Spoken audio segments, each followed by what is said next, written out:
Welcome to the Homeschool Show from North Carolinians for Home Education. I'm Amanda Wares, your host, and my co-host is Melanie Willis. Hey, Melanie. Hello. How's it going? Doing good today. Doing real good. Yeah, me too. All right. I know it's February. We've talked about this winter slump. I always say February slump because for me, it always hits in February. It feels like it's cold and yucky outside. There's nothing special. Christmas is over. Yes, and it's a really long time until Easter. Really long time this year. It's very late. Yeah, it is. And so, do you do anything particular to help those honestly, times? I feel it, and we'll always do a little something extra, if it's just going out to a restaurant together even or something, but it's the best time for regrouping and reorganizing and kind of giving some fresh start to stuff, even though it's in the middle of nothing. Yeah, that's a good idea. I know I have in the past. I love that, and I'm going to use it because regrouping and reorganizing is my love language. I think I love to do that. I don't always stick with those plans, but I really love to do it. I know I have in the past done a few different things. If I'm really feeling that, I try to kind of change things up a little bit, maybe let go of our regular schoolwork for a minute or do something a little bit different, do a different little unit study or something fun. Plug in something different. Or go. Yeah, that tends to help a little bit at least. But all right. Well, I hope you all out there are not in the winter slump. And if you are, be encouraged. You are not alone. And I hope maybe something we said would help you. But Melanie, what do you have for us today? Okay, so first up, we are going to listen to an interview that you had with Abraham Hamilton of the Hamilton Corner that airs on American Family Radio. So let's give that a listen. All right. So I am here with Abraham Hamilton. We are here at the National Leaders Conference put on by HSLDA. It's been a beautiful, wonderful week of learning and growing in our homeschool leadership. But Abraham, tell me about yourself. Who are you? Yeah, I mean, I am a person who was saved by the grace of God, thankfully. Mm-hmm. The greatest miracle anyone will ever experience that I've experienced is salvation in Christ. I'm a husband to my wife, Maria, who's over there, by the way. Yes. And we have 6 children. Okay. I'm an attorney and host of the Hamilton Corner, which airs on the American Family Radio Network Monday through Friday at 6 to 7 p.m. Eastern or 5 to 6 p.m. Central. Mm-hmm. And the Hamilton Corner television program airs on the National Religious Broadcasters Television Network at 9 p.m. Eastern, 8 p.m. Central on Friday evenings. Okay, neat. And has your family always homeschooled, or how did you get into the homeschool world? Yeah, so it's a long story. I'll make it as brief as I can. And neither my wife or I were homeschooled at all. When we first got married, we spent some time praying together to see how the Lord would direct our family. And through the product of a biblical worldview study we did together, which included a rubric on education, we came face to face with the only options for us, should the Lord bless us with children, and this is before we had any children, by the way. Should the Lord bless us with children, it's either homeschooling or private Christian school. And then through a little bit more study, through the development of textbooks and things, we began to recognize that God was calling us to disciple our children, which includes the cultivation of the mind. And for us, there was no other option other than doing that through our home, at our home. I love that. That's so good. Well, I know that you, we met you last year. You had joined the HSLDA board recently, and you've been doing some speaking here at the Leaders Conference, and as well, you've done some speaking at some homeschool conferences. I have. Yes. What have you been sharing with the homeschool community? Yeah, any human beings, all of us have the tendency to drift. We all have the capacity to develop blind spots. And I just really was gripped by the Lord to remind us that the primary function that we should be committed to really is discipleship. This concept to where, academic matriculation is is bifurcated from spiritual development really is an unbiblical concept. Yeah. The whole training of the mind and the morals should be subjected to the authority of Christ. Jesus said the greatest commandments: love the Lord with all that you are, your heart, soul, mind, and strength. Love your neighbor as yourself. So loving the Lord with our minds is intrinsic to being Christ followers, and the Lord gives that responsibility to parents. Yes. And so it's just been it is a passion of mine that I've been endeavoring to share with others, that we should try as best as possible to keep the main thing the main thing.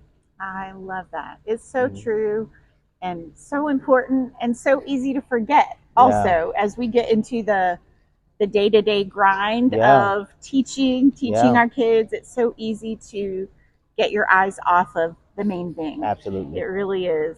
That's so great. I'm so excited. Well, we're looking forward to having you in North Carolina in 2025 at our Thrive conference. I cannot wait. I'm so excited already. Just in the few moments that we heard you last year, we were like, oh, we want him to come. We know he has got some great things to share with our families. And then we didn't know if you were coming. And then you sent a wonderful, beautiful email. And we feel like just God has lined it up.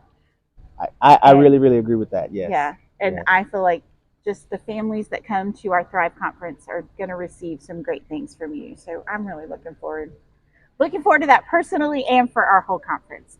So before we go, do you have any last words, any encouragement with our families, any people that are going to be watching or listening to this? Yeah, it should be, and it is instructive for us that the first human institution that God established was the family. Yeah. Before you ever get to the New Testament church, before modern iterations of civil government, even to the orders of priests or prophets, the first human institution that God established was the family. The first command given to mankind was given within the familial context. That should be instructive for us and inform us as to how we navigate this life. And so one of the major things that I would like to encourage people with is understand the significance of the family to God, which is why family comes under so much attack. Yes. Why there's so much challenge to marriage and marital unions is because of the primacy that God places on family. But if we're able to recognize God's view on it and welcome his view to inform us, it will enable us to contend appropriately and understand what we're participating in is not only important, but it's indispensable in its value to God and its value to us. That is fantastic. Such good last words from Abraham Hamilton. So you guys come to Thrive in May of 2025 and you'll get to hear some wonderful words from Abraham Hamilton. He is so wonderful.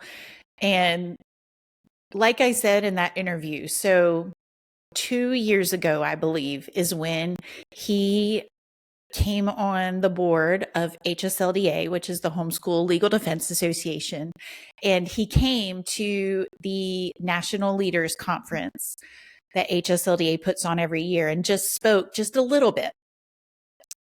And he was brand new. Nobody knew who he was or anything like that. And even just in that small, little speech that he gave, I think those of us from our organization that were there kind of looked at each other like, oh, he is wonderful. We really need to have him at our conference. He would be so good. And so it worked out this year that he is going to be one of our featured speakers. And I know that all of you families out there, you are going to just love him. His family's wonderful. His wife is wonderful. They are just a blessing. I'm very much looking forward to it. It sounds awesome. I loved that, what he talked about in reference to discipleship and family first. That's always been one of the things that we've focused on, is like family first. And so that was wonderful to hear him say that. I know. And I really love his emphasis on discipleship. I know that when I first started homeschooling, and maybe for a little while after that, I sort of felt like homeschooling was just another academic educational option. You've got public school, you've got private school, and then you got homeschool. But as the years have gone by, and my kids have started graduating and, becoming adults and all of this, my focus has really changed that homeschooling is obviously an educational option, but it is so much more. So It is much so much more. more than that. Yes. All that time And that you would never get back if they had not been with you. yes. And it is such just a lifestyle. Yes. And this lifestyle of discipleship, I love that Abraham talked about that and is going to talk about that at our conference coming up, because it's so important. And it really is what we do every single day, is that discipleship and the opportunity to pass on what we believe and our values to our kids. It's really great. Yeah. I look forward to seeing him. Okay. Absolutely. So now you have something to talk to us about learning on location. I do.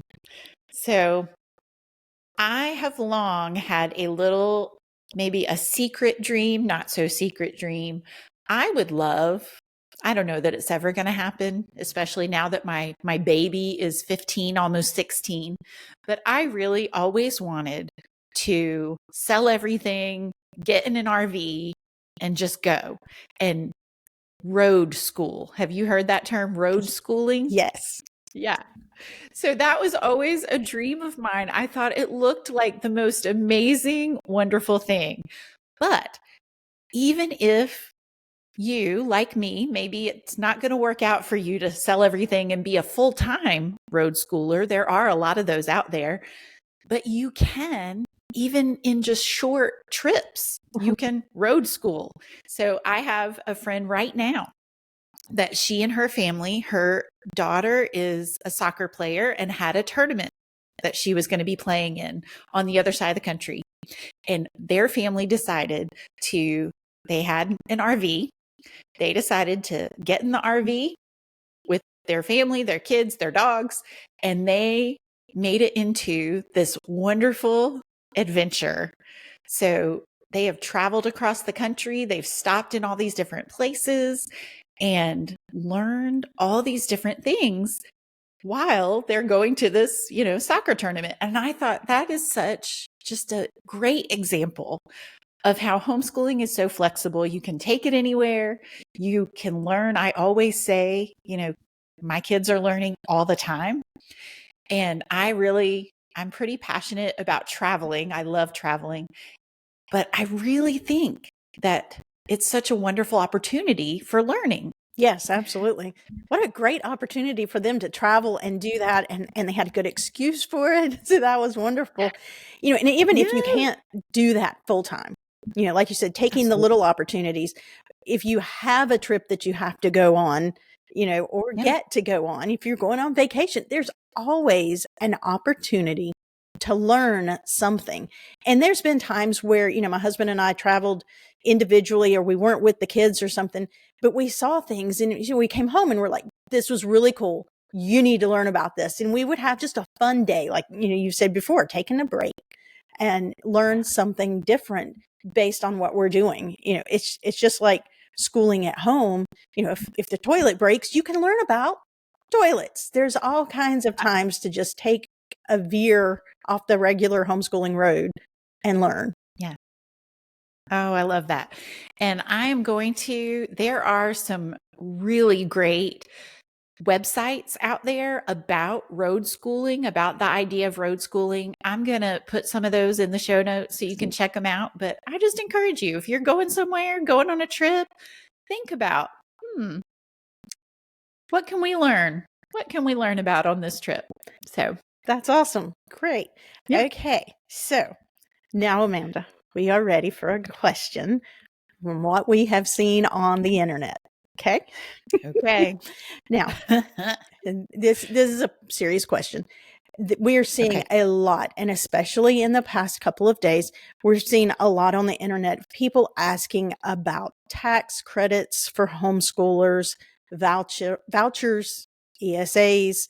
So can you talk to us a little bit about this? Sure. So this is a hot topic. It has been a hot topic for several years, and always, as elections happen and different things, the tide of politics changes, then education is always a part of that conversation. And so it is no different in the homeschool world. So what are these things? So in some of parts of the country, there are some states that have enacted this school choice, the money follows the child, ESA, which stands for Educational Savings Accounts, where whether you're a homeschool student, a private school student, or a public school student, whatever way, your funding from the government goes with that kid. So if you're homeschooling, you get money. If you're private schooling, they get the money from the government. Now, why is that a hot topic? Because there is this idea that whoever is funding the thing also gets to have a say in the thing. And many of us that are homeschooling because we want to have the say. We want to be in charge of our children's education. And we don't want anybody else telling us what we can and can't do. So in some cases, for many, many years, I think in Alaska, different states, they get money for homeschooling. However, because it's government money, they're not able to use it for certain things. Like they're not able to use it for religious curriculum or anything that is Christian or anything like that. So there's always just this debate. On the other hand, there are a lot of families that say, we're a single income household, or I'm a single parent and I could really use that money. And it would help me so much to be able to provide my children with these different opportunities. So what do you do? What do you do? There's always that debate going on. And as we have a new president, and the new president has made some statements about some things he's planning to enact. He's, in regards to homeschooling and getting maybe a tax credit, maybe some other things. I don't know. So what do we think about all this? Melanie, you have any thoughts? Yeah. And it's a little bit scary even, because when it comes down to it, I don't know how much control we'll have over whether or not something like that happens. And ultimately, would it be nice to have some extra funds? Nobody would ever turn that down, right? However, I don't want anybody else making decisions for my homeschool except for me. And right. I think, we are so fortunate that we live where we do, and the homeschool law in North Carolina is really good for us. And so I just don't want any changes to happen to that. And so I'd rather not have the money and be able to have those choices to make for my children. Absolutely. I totally agree. Now, I know historically speaking, NCHE as an organization has always said we would support a tax credit. Just like on our taxes, we have a child tax credit or, the different credits. Historically speaking, those tax credits have not come with additional regulations. However, I did see somebody make a good point on the internet.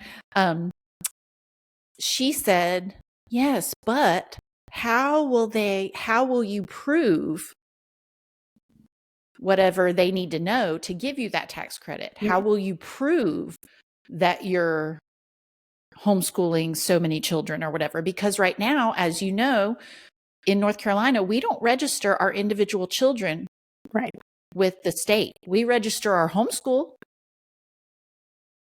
But we never put our children's names. We only at the most list them by age. and gender. So there's a little bit of, I feel a little worry, a little trepidation about, okay, even if it is a tax credit and it doesn't seem to have strings attached. When will those Is that strings true? come along? That's right. That's exactly right. Right. We've also said, so in North Carolina right now, and I've talked about this a couple of times, we do have an ESA plus program. It is just for families that are homeschooling kids with special needs. And thus far, that program has really been a blessing to some families. They've been able to pursue some therapies and programs that they otherwise wouldn't have. And so far, no additional strings have come with that.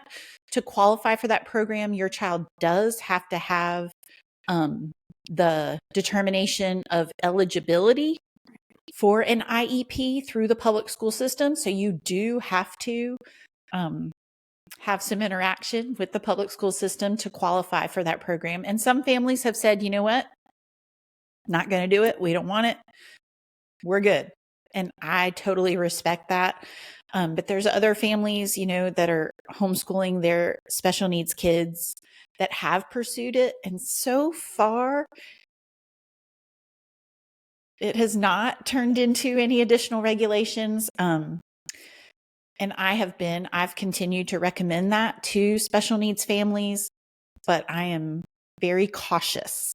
I keep my eye on it all the time because at any moment I feel like, they could Right. come in and throw some additional regulations. And at that point I would be like, no, I don't recommend that anymore. Right. So it's a hard topic. It's a tricky topic.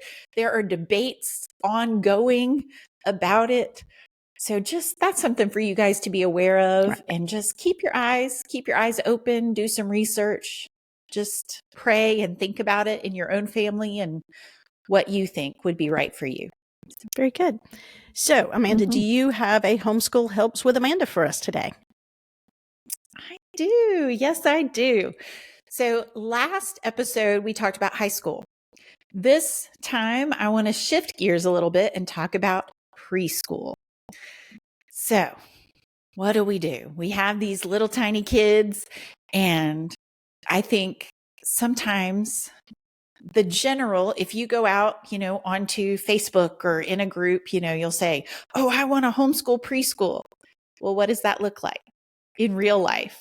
And most people would say preschoolers, little kids, learn the best through play. That has been proven.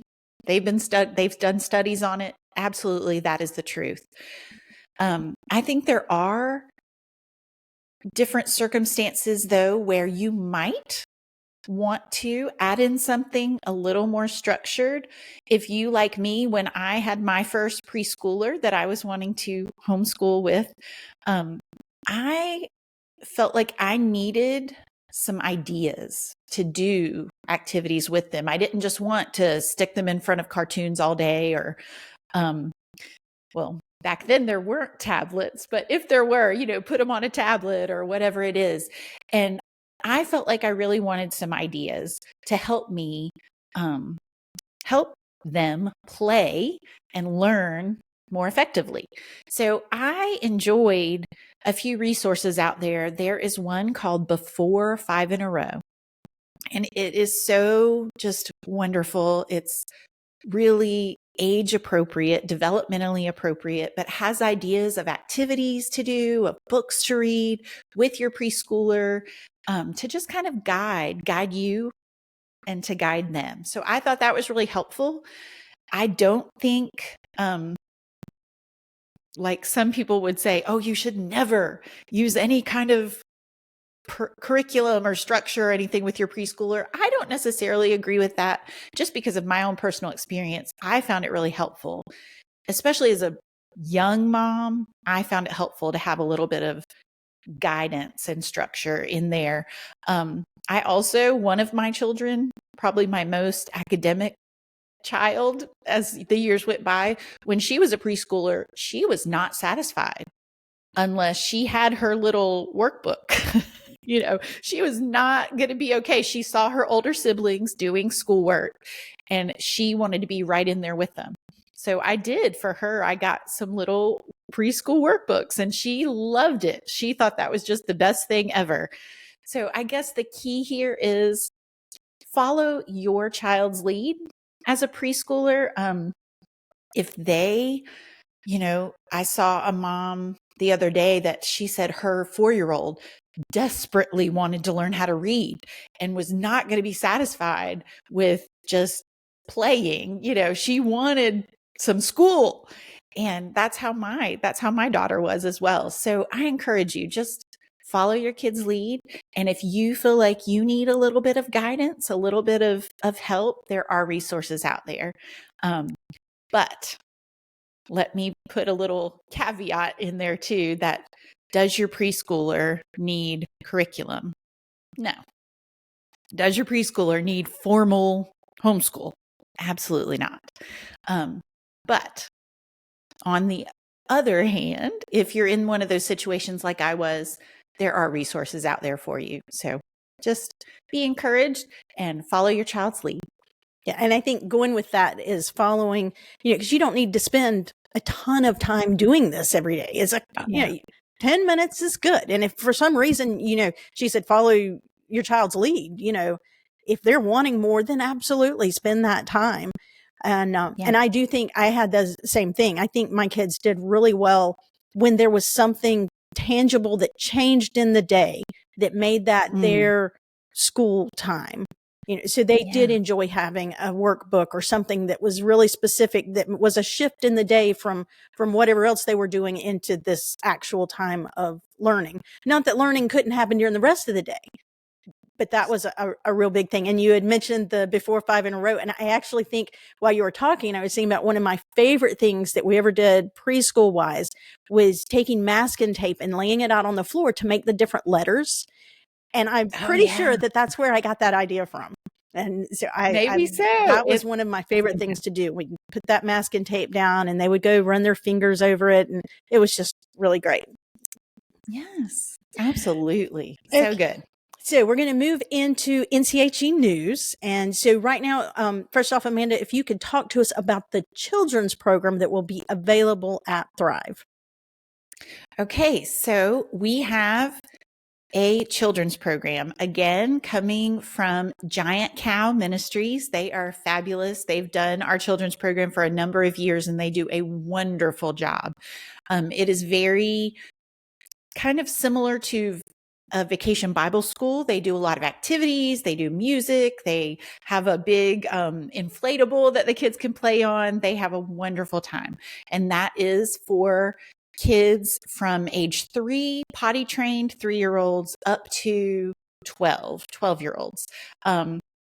And again, I know this gets a little confusing sometimes because it is a separate registration. So if you want your children to go to the children's program, then you register for Thrive and register your whole family for Thrive, register those kids for Thrive. And then you also need to register and pay for the children's program. So that gets a little confusing sometimes that it's two separate things, but hopefully that helps clarify. And I know they have options with that registration. You can register your child for 1 day, for 2 days of the conference, or for all 3 days. And so it's a great time. I know for some families, it has been such a blessing to be able to have a safe, fun place for their kids to go while they are going to the different sessions at Thrive. So definitely check that out. My kids always loved it. And they, even now, they're grown and they're like, we want to go back.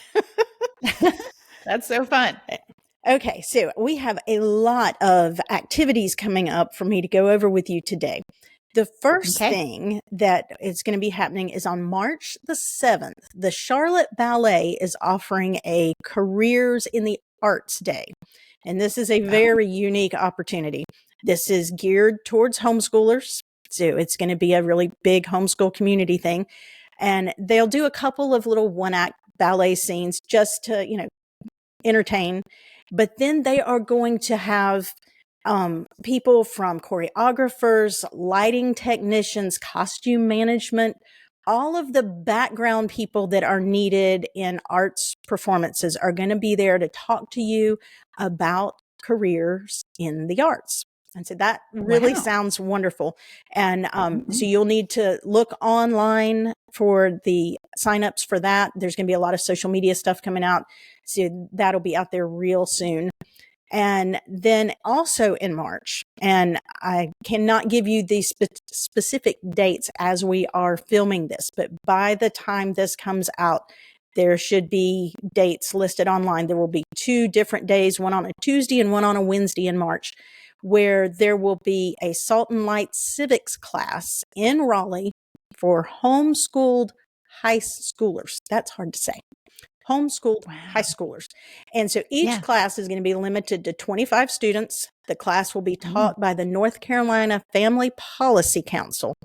So there'll be class in the morning and then lunch, followed by a tour of the legislative building, where they actually hope that you'll be able to meet some of our North Carolina legislators.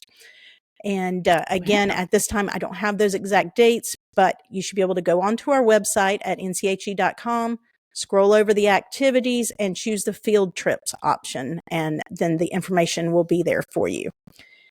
And then Wow. lastly, on October, where did I get that from? On April 21st, the NCHE at the Biltmore House.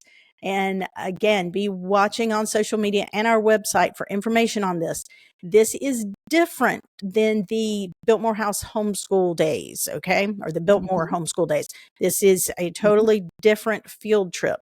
This will be an audio tour, so you can take it at your own pace, spend as much time as you want. And unlike the homeschool days, this will include the house and all the other parts of the property. Okay. And Wow. so be looking for that. And that's all I That's have for you, Amanda. exciting. Yeah, a lot of great things coming up. How fun. So I know for me, we started off this day talking about the winter slump, this blah kind of time of the year, but having things to look forward to really helps with that. So we have a lot to look forward A whole to. lot. That's awesome. All right. I think that's all we have for you today. As always, we want you to like, subscribe, share with your friends. Please continue to do that. You're doing a great job. We also, as always, invite you, if you have any questions, if you have feedback, you have something you want us to talk about, please send that to us. We have gotten some great feedback lately, and it really is helpful Yes, to it is. us. I promise you, we take it all into consideration. It helps us guide this show. So send us your feedback to thehomeschoolshow@nche.com. We just welcome you to do that anytime. And as always, we're here to help you. We're here to equip you. We're here to connect you to resources, groups around the state. And why do we do that? Because we want to help you homeschool with confidence and joy. So until next time, bye-bye. Bye-bye.